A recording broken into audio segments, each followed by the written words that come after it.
The clock struck 11:58 p.m., and the small 911 dispatch center sat bathed in sterile fluorescent light. Only two operators were left on the night shift. Sarah, a veteran dispatcher with 10 years of experience, and Jake, a rookie still getting used to the rhythm of emergency calls. The two sat in companionable silence, the hum of their computers the only sound in the room. The tranquility shattered when the phone rang, shrill and urgent. Sarah, closest to the console, reached for her headset. 911, what's your emergency? She asked, her voice calm and professional. The response was a sharp, frantic whisper. Help me. It's here. I think it's inside the house. Sarah straightened in her chair. Can you tell me your name and location? The caller's breathing was heavy, ragged. I don't know where I am. I woke up here, and the door is locked. It's so dark. There's something outside the room. I can hear it breathing. Sarah signaled Jake to start tracing the call. Sir, try to stay calm. Can you describe your surroundings? Anything that might help us locate you? I don't know. There's nothing here, just walls and a door. But the door's locked, and I can hear it getting closer. Please send someone. Jake frowned, his fingers flying over the keyboard. This is weird, he muttered to Sarah. The trace isn't locking onto a location. It's bouncing, like it's coming from multiple places at once. Sarah pressed on. Sir, can you hear me? I need you to look around. Do you see any light? Any windows? No, the man sobbed. It's pitch black. And the smell, oh God, it smells like something died in here. A low, guttural growl came through the line, faint but unmistakable. Sarah's blood ran cold. Sir, are you still there? The line went dead. Jake leaned back, his face pale. That was messed up. Sarah nodded, her unease growing. But before she could respond, the phone rang again. 911, what's your emergency? She answered, steeling herself. The same voice. The same panic. Please, you have to help me. It's inside the room now. Sarah's throat tightened. Sir, is this the same person who just called? What are you talking about?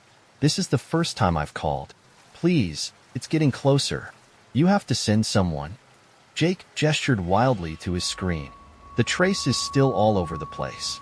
It doesn't make sense. The growling returned, louder this time. The man's scream pierced the line, then silence. The night spiraled into madness. The same call came again and again, each time escalating in terror. Sometimes the man's voice was hoarse, barely audible, as if he'd been screaming for hours. Other times, it was eerily calm, pleading for help in a monotone that made Sarah's skin crawl. Jake's attempts to trace the calls grew more frantic. It's like the system's haunted, he muttered. I'm getting locations that don't exist. One second it says he's downtown, the next he's in the middle of the river. Sarah tried to maintain her composure, but her heart raced with every ring. She couldn't shake the feeling that they were being watched. By the time the clock struck 2 a.m., the once quiet dispatch center felt suffocating. The calls from the desperate man had become relentless, each one more disturbing than the last. Yet, what truly unnerved Sarah and Jake wasn't just the repetition. It was the small but impossible details that seemed to change each time. On one call, the man begged for help, claiming to see someone in the corner of the dark room, a figure with glowing red eyes. On another, he sobbed that the walls were closing in, that he could feel them brushing against his skin. In yet another, he whispered about a voice in the darkness, promising him that help was never coming. Jake finally pushed away from his desk, pacing the room like a caged animal. This isn't right, Sarah. This has to be some kind of prank. Nobody can call from nowhere. Sarah shook her head, her gaze fixed on her monitor. It doesn't feel like a prank. And if it is, it's the most elaborate one I've ever seen. Jake stopped pacing, turning toward her with wide eyes. What if it's not a prank? What if it's something else? What do you mean, something else? I don't know. Jake threw up his hands. But think about it. The call trace is jumping all over the place. The guy doesn't even know where he is, and that growling sound? It's not normal. Before Sarah could respond, the phone rang again. Jake looked at her, shaking his head. Don't answer it. I have to, Sarah replied, though her voice wavered. She picked up the headset, her hand trembling. 911. What's your emergency? For a moment, there was only static. Then, the familiar voice spoke, low and broken. It's too late. It's here. A loud crash came through the line, followed by a scream so raw it made Sarah flinch. She clutched the headset tightly, her voice trembling. Sir, are you there? What's happening? A guttural voice answered. It wasn't the man. It wasn't human. Why do you keep answering, Sarah? Sarah froze. Her name. The thing had said her name. Jake's face went pale. What did it just say? Sarah couldn't speak. Her hands were shaking so violently she nearly dropped the headset. The line went dead. For a few minutes, neither Sarah nor Jake spoke. The dispatch center felt unnaturally quiet, the air thick with tension. Then, all the lights flickered. The room was plunged into darkness for a split second before the emergency generators kicked in, bathing the space in dim, flickering light. What the hell was that? Jake whispered. Before Sarah could answer, her computer screen blinked to life, displaying the 911 call log.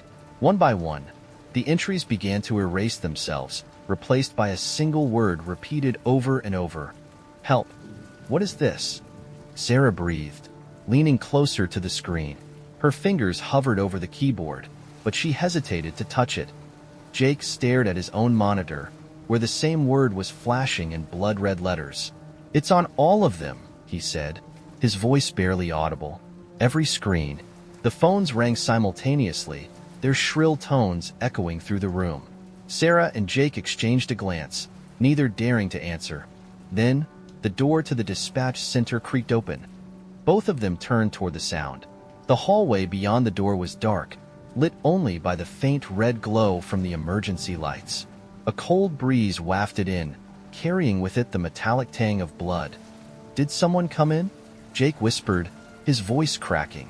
Sarah stood, her heart pounding. No one else is scheduled tonight. The two stared at the open doorway, waiting for something, anything, to happen. Then, they heard it, soft, deliberate footsteps, growing louder with each passing second. Jake grabbed a flashlight from the desk and aimed it into the hallway. The beam cut through the darkness, but there was nothing there. Hello? Sarah called, her voice trembling.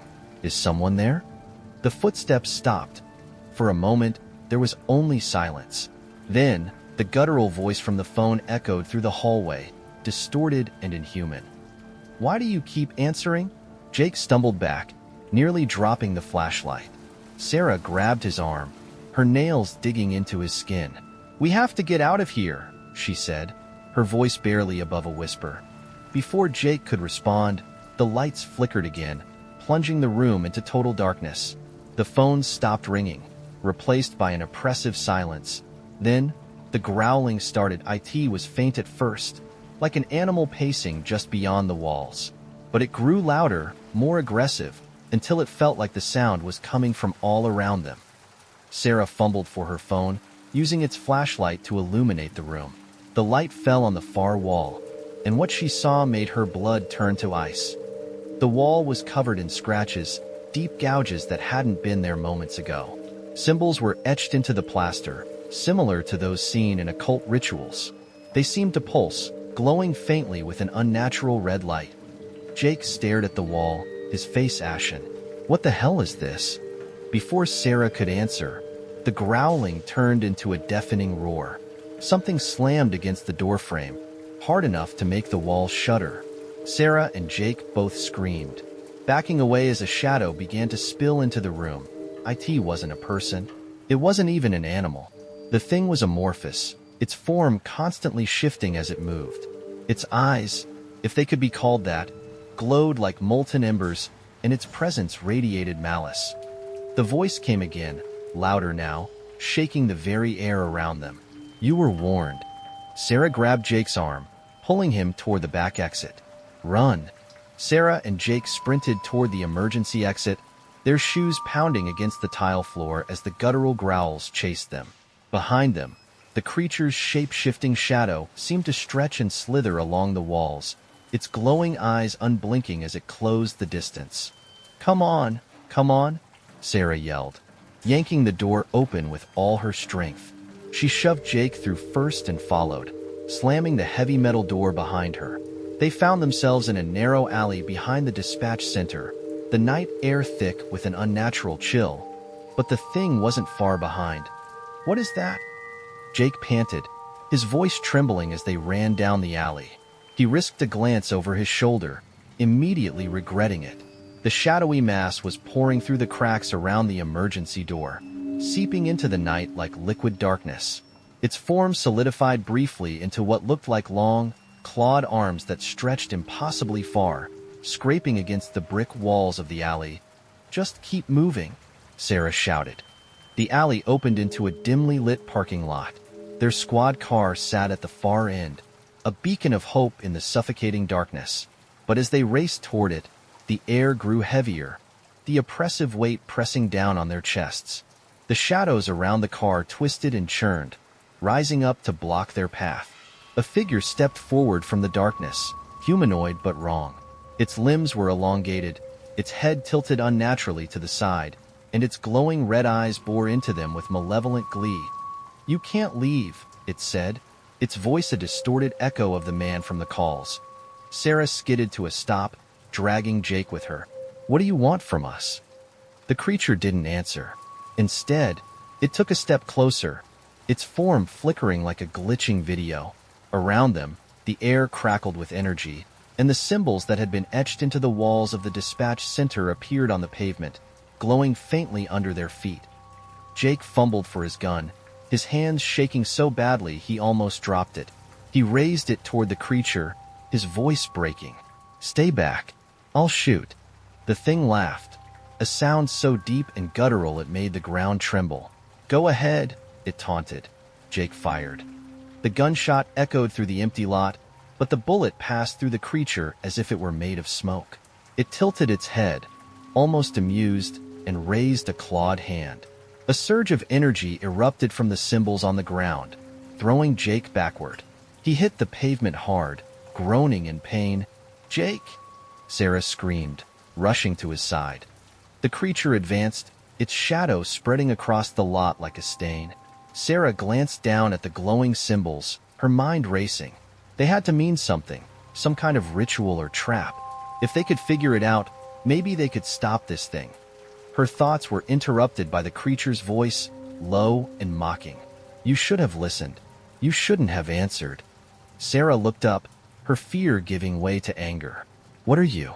Why are you doing this?" The creature paused, its form flickering again. For a moment, its voice was quieter, almost sad. "I was like you once, a voice in the dark, begging for help, but no one came. And now, I bring the darkness to those who ignore the call." Sarah's heart sank as the pieces began to fall into place.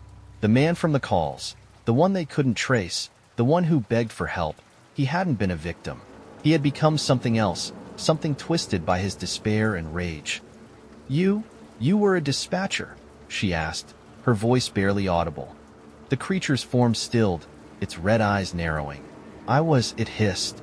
"And now, I am the answer to every ignored plea, every unanswered cry."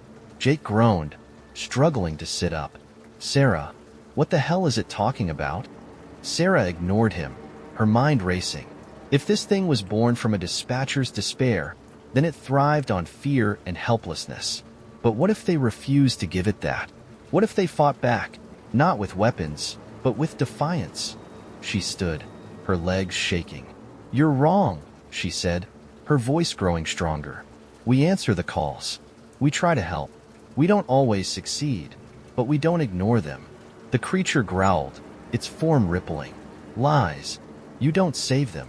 You let them suffer." "No," Sarah said firmly. "We do everything we can, and we'll fight you too." The symbols on the ground flared brighter, reacting to her defiance. The creature recoiled slightly, its shadow retreating. Jake stared at her, wide-eyed. "What are you doing?" "Trust me," Sarah whispered. She stepped closer to the creature, her voice steady. "You don't scare me.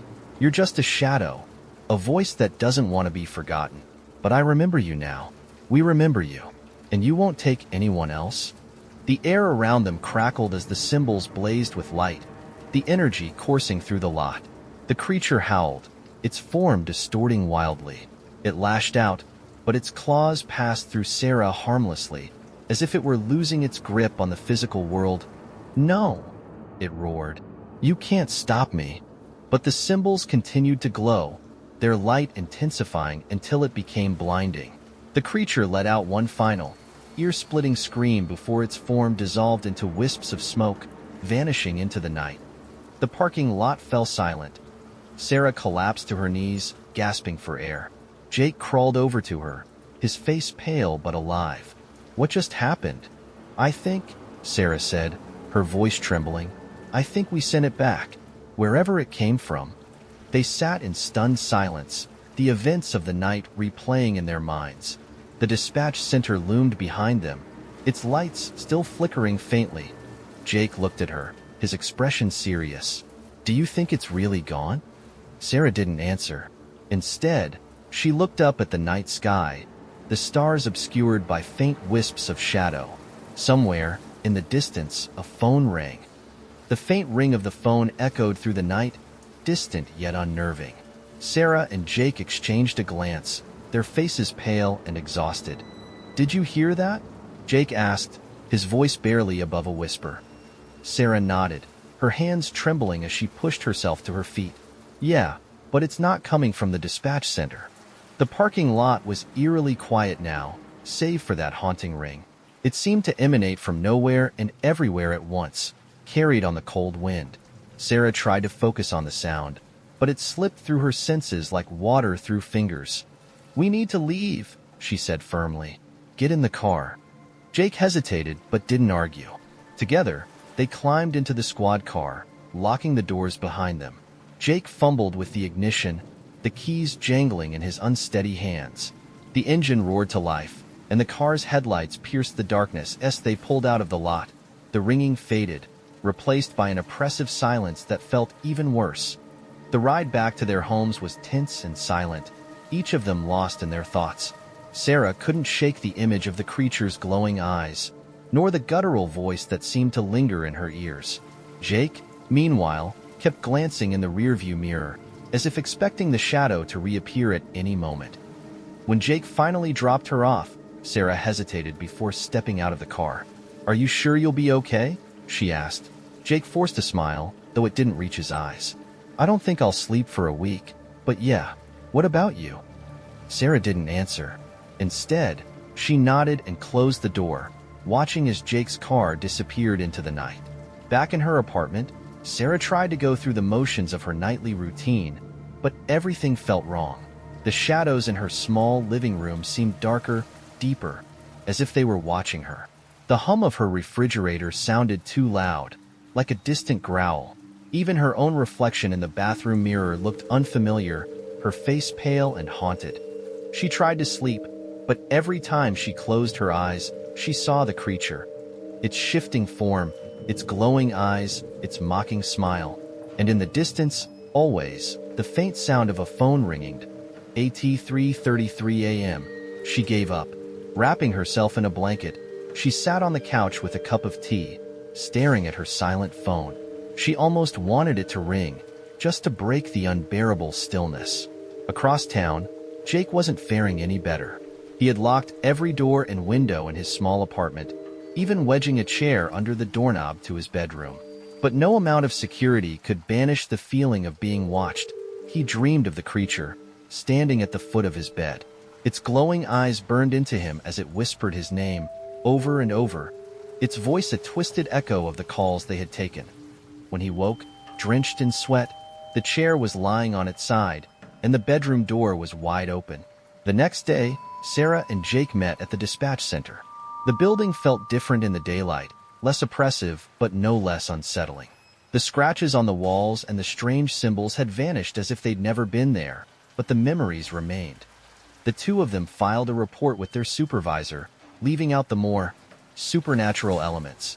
They didn't expect anyone to believe them, but they couldn't ignore what had happened. "I checked the call logs," their supervisor said, frowning at his computer. "There's no record of any of those calls. Nothing from last night at all." Actually, Jake looked at Sarah, his face pale. That's impossible. We took at least 20 calls from that guy. The supervisor shrugged, clearly skeptical. Well, if it happened, it didn't leave any trace. After the meeting, Jake leaned against the wall, rubbing his temples. This is going to drive me insane. It's like it never happened. Sarah shook her head. It happened. We know it did. And that means it could happen again. For the next few nights, Sarah and Jake continued their shifts, bracing themselves for the phone to ring. But the calls didn't come. At first, they thought they might finally be free of the nightmare. Then, on the fifth night, just after midnight, the phone rang. Sarah froze, her hand hovering over the console. Jake shook his head, his face pale. Don't answer it. But Sarah couldn't ignore it. Something deep inside her compelled her to pick up the line. Slowly, she placed the headset on and spoke. 911, what's your emergency? The line crackled with static. Then, a familiar voice spoke, soft and broken. You should have saved me. Sarah's blood ran cold. Who is this? Where are you? The voice didn't answer. Instead, the faint sound of growling filled the line, followed by a single, chilling sentence. It's not over. The line went dead. Sarah pulled off the headset, her hands shaking. Jake stared at her, his eyes wide. What did they say? It's not over, Sarah whispered as if in response. The lights in the dispatch center flickered, and the symbols began to reappear on the walls, glowing faintly in the dim light.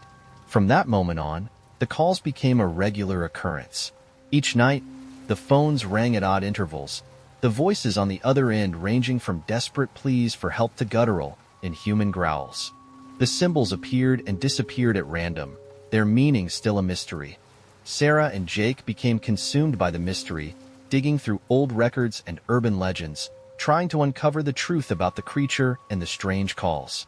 They learned of other dispatchers who had reported similar incidents, their stories buried and dismissed as hallucinations or stress-induced breakdowns. But the more they learned, the clearer it became. The creature wasn't just targeting them. It was spreading, using the 911 system as its gateway. And the calls would never stop. The nights dragged on, each one more harrowing than the last. Sarah and Jake continued their shifts, answering calls that were as much cries for help as they were warnings. The creature's presence was everywhere, felt in the flickering lights, the unrelenting cold, the whispers that seemed to come from the walls. But Sarah was determined to end it in their research. She and Jake had pieced together fragments of an old legend.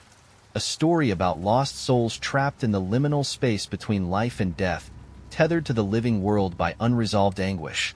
These souls, the legend claimed, could be exorcised, but only if their torment was acknowledged and given closure.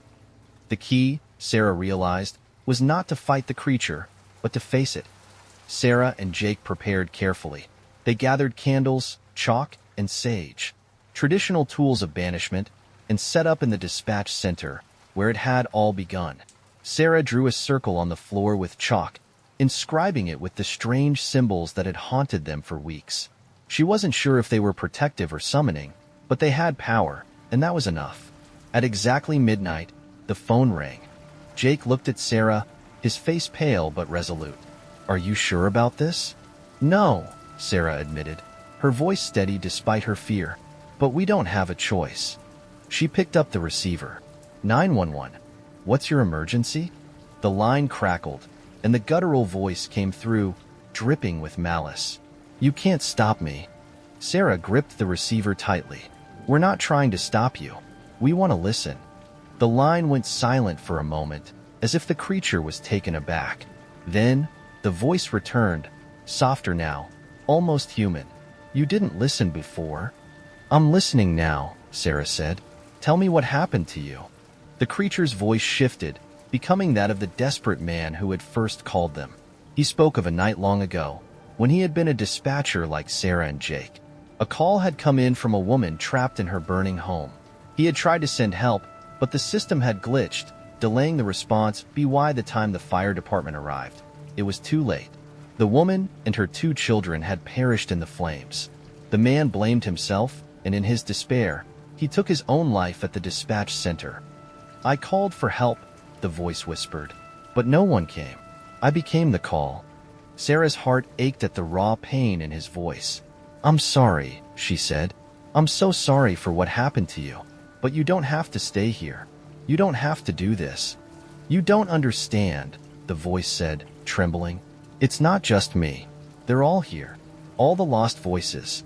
All the unanswered calls. The room grew colder, and shadows began to coalesce in the corners, forming indistinct figures. Sarah and Jake stared in horror as dozens, no, hundreds, of spectral forms appeared, their faces twisted in pain and anger. Jake stepped forward, his fear replaced by determination. We can't change what happened to you, but we can promise to honor you, to remember you. You don't have to stay in this place. The shadows wavered, as if uncertain. The creature's form shifted, its glowing eyes dimming slightly. You promise? It asked, its voice barely audible. Sarah nodded. We promise. We'll tell your story. We'll make sure no one else feels forgotten. The spectral forms began to dissolve, their features softening. The oppressive weight in the room lifted, replaced by a sense of peace. The creature's glowing eyes flickered one last time before it too began to fade. Thank you, it whispered, and then it was gone. The dispatch center was quiet again, the air warm and still. Sarah and Jake stood in silence, their minds reeling from what they had just experienced. Do you think it's really over? Jake asked. Sarah looked around the room, at the now empty walls and the silent phones. I think so, she said, but we'll never forget. True to their word, they filed a report, not with their supervisor, but with a journalist who specialized in strange and unexplained phenomena. They told the story of the lost dispatcher and the voices that had haunted the 911 system, ensuring that the tale would never be forgotten. Though the calls stopped, Sarah and Jake continued their work, more committed than ever to answering every plea for help. They knew the world was full of darkness, but they also knew that listening, truly listening, could make all the difference, and somewhere, in the vast expanse of the unknown, a soul finally found peace.